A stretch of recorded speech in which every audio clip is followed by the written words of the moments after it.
نون league والے مرزائیاں دے agent نے، Peoples party والے ہندوؤں دے ایجنٹ نے، اور پی ٹی آئی والے یہودیوں دے ایجنٹ نے۔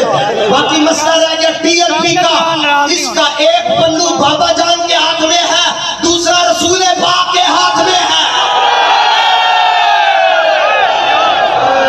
کوئی کہتا ہے جی میں نے ٹی ایل پی کو ووٹ نہیں دینا، تو کفر نو ووٹ دینا ہے۔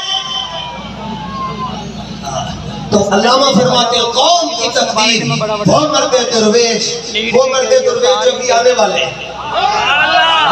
لیڈر وہ نہیں ہوتا ہے اگے بٹھائے انہیں ٹوپی رکھی ہوئے تو چیک کر دیں کہ ادھر بم تو نہیں ہے۔ تو ہمارے شہزادے جانم سلطانم جب 3 مہینے کے بعد پہلی پیشی پر آتے لاہور کی پوری پولیس ہوتے رہے، لیکن پھر بھی مسکراتے ہوئے کہتے ہیں شاہوں کے تکبر سے بھی دم کرنا رہا میں، آخر کس بارگاہ خاص کا رہا۔ تقدیر وہ مرد درویش، وہ مرد درویش جس نے ڈھونڈی نہ ہو، اے قوم کی تقدیر وہ مرد درویش۔ ایمان نال دسنا جناب، سیاسی بیان نہ دیجئے گا، ایمان نال دسنا جی چہرہ ویکھ کے لطف آندا ہے کہ نہیں آتا؟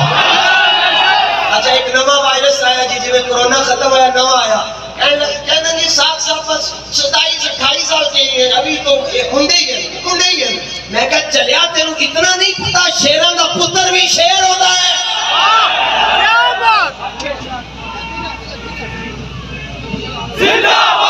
سبحان اللہ،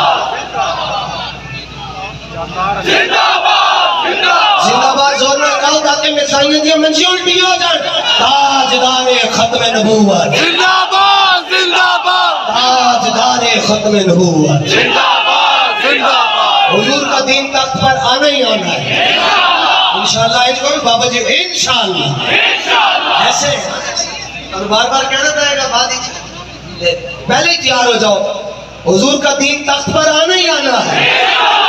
ہاں پھر کہو حضور کا دین تخت پہ آنا ہی آنا ہے۔